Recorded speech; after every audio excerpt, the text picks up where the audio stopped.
कब जोड़ा जाएगा, वो किस प्रकार जोड़ा जाता है। सर्वप्रथम हम लिखेंगे एक matrix A11 A12 A21 A22, द्वितीय मैट्रिक्स हमें दी है B11 B12 B21 और B22। इन दोनों मैट्रिक्सों को जोड़ना तभी संभव है, इन दोनों मैट्रिक्सों को जोड़ना तभी संभव है जब इन दोनों का क्रम बराबर हो। क्रम का अर्थ इसमें दो पंक्ति दो स्तंभ में, इसमें भी दो पंक्ति दो स्तंभ होना चाहिए, दोनों का ऑर्डर बराबर होगा तो ही इन दोनों को जोड़ना संभव है, अन्यथा इनको जोड़ना संभव नहीं। इन दोनों मैट्रिक्सों को जोड़े जाने पर उनके संगत अवयव A11 वाला B11 में जुड़ता है, A12 B12 में जुड़ता है, A21 B21 में जुड़ता है, A22 B22 में जुड़ता है। अर्थात दो मैट्रिक्सों को जोड़े जाने पर उनके संगत अवयव आपस में जुड़ते या घटते हैं, जुड़ते या घटते हैं। हमने व्यकलन की बात करी, सेम बिल्कुल इसी प्रकार जिस प्रकार हमने योगफल किया इसी प्रकार व्यकलन भी होता है। दो मैट्रिक्सों को जोड़े या घटाए जाने पर उनके संगत अवयव आपस में जुड़ेंगे या घटेंगे। अब हम मैट्रिक्स के गुणधर्म की बात करेंगे। मैट्रिक्स का गुणधर्म, दो मैट्रिक्सों को जोड़ने पर A प्लस बी या B प्लस ए किया जाए कोई परिवर्तन नहीं आता।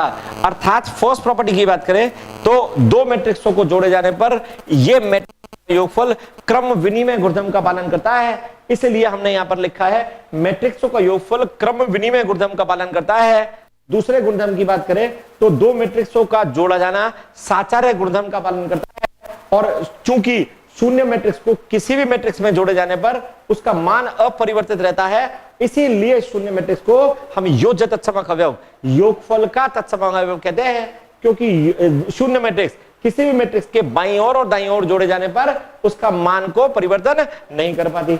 अब -a को a में जोड़े जाने पर चूंकि शून्य प्राप्त होता है, a मैट्रिक्स में -a मैट्रिक्स को जोड़े जाने पर शून्य प्राप्त होता है, इसलिए इस -a मैट्रिक्स को a का योगफल प्रतिलोम कहते हैं, योगफल प्रतिलोम कहते हैं। हमने अभी मैट्रिक्स की चार प्रॉपर्टी पढ़ी, उनमें पहली प्रॉपर्टी मैट्रिक्सों का योगफल क्रम विनिमय गुणधर्म का पालन करता है, साचार्य गुणधर्म का पालन करता है, शून्य दाईं ओर जोड़े जाने पर उनका मान अपरिवर्तित रहता है, तो शून्य को योज्य में तत्समक है, योगफल प्रतिलोम कहते हैं। और अब बात लास्ट अंतिम गुणधर्म की करते हैं, a plus B plus C B plus A equal to B plus C. यहां पर a से a बाईं ओर कट जाएगा, b इक्वल टू सी प्राप्त होगा, यहां पर a से a दाईं ओर कटेगा, इक्वल टू सी प्राप्त होगा। अर्थात a से a लेफ्ट में कटा, इसलिए इसको हम लेफ्ट हैंड कैंसिलेशन या निरस्तीकरण, यहां राइट में कट गया, अर्थात दायां हस्त निरस्तीकरण नियम का पालन हुआ। इन दोनों को देखकर हमको जो रिजल्ट प्राप्त हुआ वो ये हुआ कि चाहे a बाईं ओर हो या दाईं ओर, दोनों मैट्रिक्स योगफल में आ सकता है। अर्थात मैट्रिक्स योगफल में निरसन नियम का मतलब कैंसिलेशन लॉ का पालन किया जा सकता है। उदाहरण, मैट्रिक्सों का योगफल और व्यकलन। उदाहरण, यदि मैट्रिक्स में विकर्ण के ये तीन अवयव 1 -1 2 और b विकर्ण के तीन अवयव 2 3 -1 दिए हैं, हमने अभी थोड़ी देर पहले पढ़ा था कि विकर्ण के ये तीन अवयव देने का अर्थ हुआ ये 3x3 की मैट्रिक्स है जिसके विकर्ण के तीन अवयव हमारे पास मौजूद हैं, शेष सभी अवयव शून्य हैं।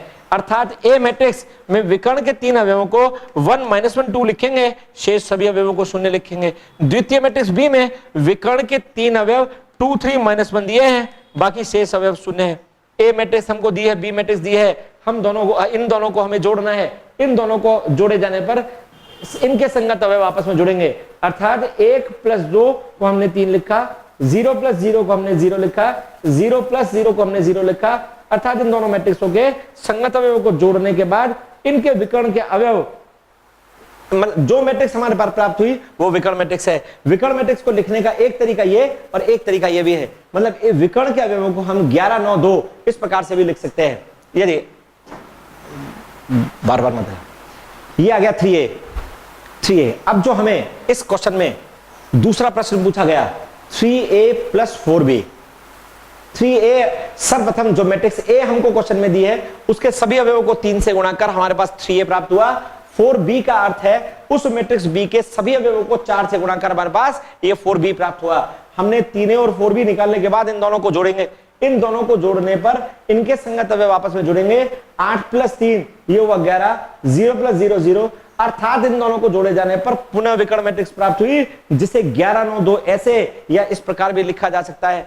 हमारे पास एक रिजल्ट सामने आया कि दो विकर्ण मैट्रिक्सों को जोड़े जाने पर प्राप्त मैट्रिक्स भी विकर्ण मैट्रिक्स होती है, और वो इन दोनों मैट्रिक्सों के विकर्ण के संगत अवयवों को जोड़कर प्राप्त होती है।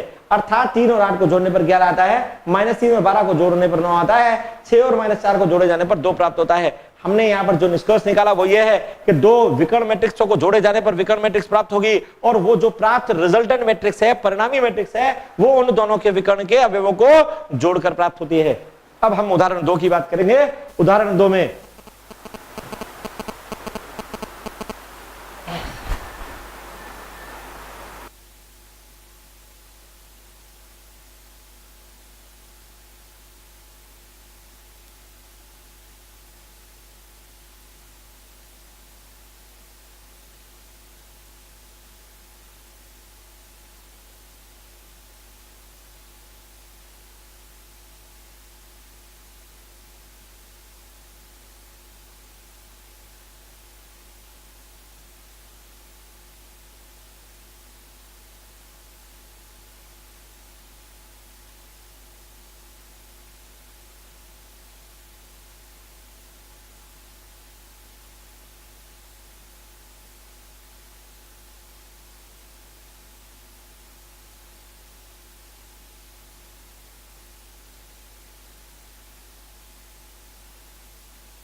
हाँ, मैट्रिक्सों के योगफल पर एक उदाहरण राजस्थान बोर्ड 2015 में इस साल आया है।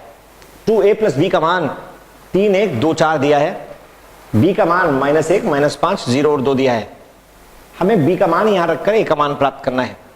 b का मान यहां रखकर इस मैट्रिक्स b को दाईं ओर शिफ्ट किया जाएगा। उसके पश्चात इन दोनों मैट्रिक्सों का व्यवकलन किया जाएगा। 3 -1 ये हुआ 3 + 1 3 + 1, 1 -5 ये हुआ 1 + 5, 2 -0 दैट इज 2, 4 - 2 दैट इज 2, 3 और 1 ये हमारे पास हुआ 4, 5 और 1 ये हुआ 6, 2 - 0 ये हुआ 2, 4 - 2 हुआ 2। 2a का मान प्राप्त करने के बाद a का मान ज्ञात करने के लिए 2 को हम यहां करेंगे। अब हम चाहें इस हाफ में हाफ को इसमें गुणा करने पर प्राप्त मेरे पास आएगा 2, हाफ को इसमें गुणा करूंगा ये आएगा, हाफ को इसमें गुणा करेंगे आएगा 1, हाफ को इसमें गुणा करने पर मान आएगा 1। इस प्रकार हमने a का मान ज्ञात किया। 2a + b एवं b देकर हमसे प्रश्न में a पूछा गया था, जिस प्रश्न का आंसर उत्तर ये प्राप्त हुआ। अब हम एक और उदाहरण की बात करेंगे। उदाहरण नंबर 2। उदाहरण नंबर 2, इस प्रश्न में हमें एक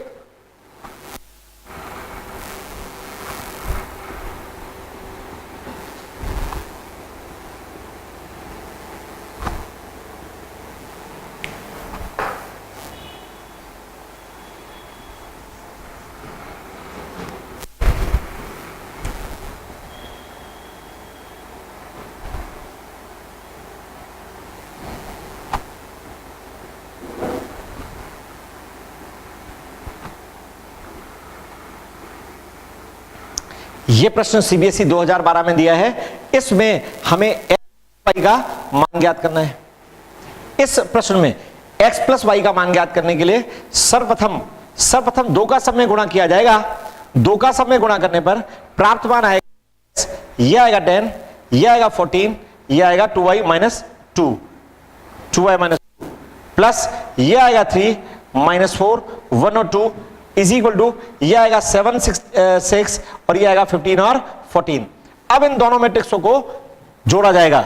इन दोनों मैट्रिक्स को जोड़ा जाने पर इन संगत आपस में जुड़ेंगे, अर्थात 2x + 3 ये आ गया 10 - 4, 14 और 1 14 + 1 ये आ गया 2y - 2 प्लस का 2 दैट इज इक्वल टू ये आ गया 7 6 15 और यहां आ गया 14।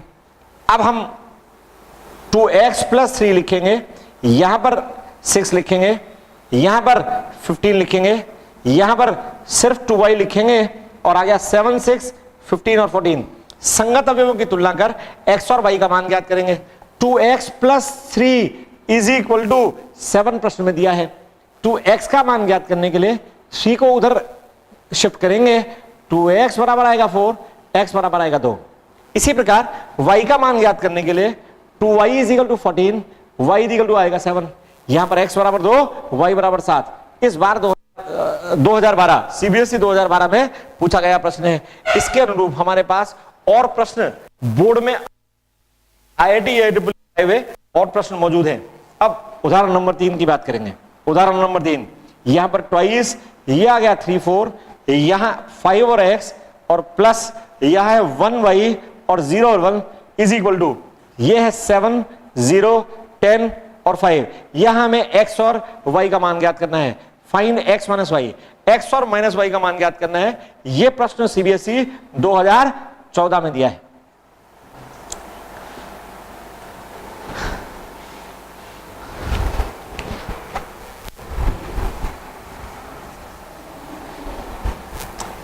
अब हम इस प्रश्न को हल करेंगे और x माइनस y का मान ज्ञात करेंगे।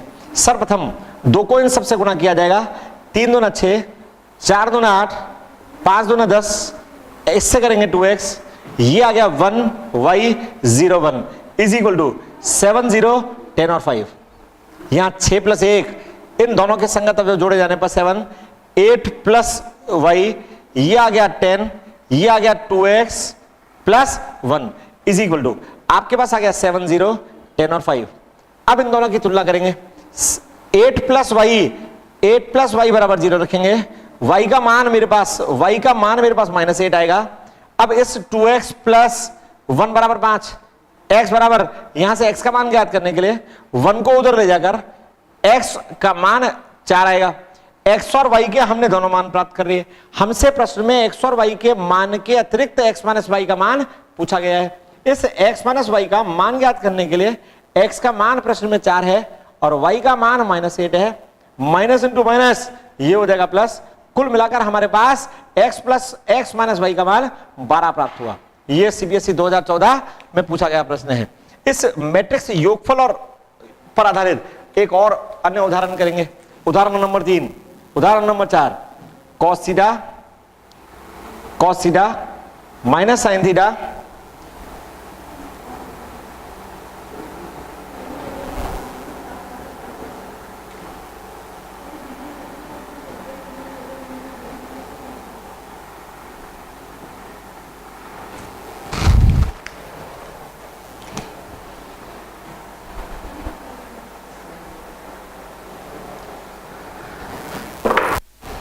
अब हम इस प्रश्न की बात करेंगे।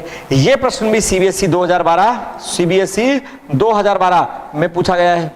अब इसको हल करने के लिए थीटा का इन सभी से गुणा आएगा। कॉस को कॉस से गुणा करेंगे, कॉस स्क्वायर थीटा आएगा। कॉस को साइन से गुणा करेंगे, sine theta into cos theta प्राप्त होता है। साइन को कॉस से गुणा करने पर साइन इंटू कॉस होता है और कॉस को कॉस से गुणा करने पर कॉस स्क्वायर थीटा प्राप्त होता है। इस साइन को सभी पदों से गुणा करूंगा।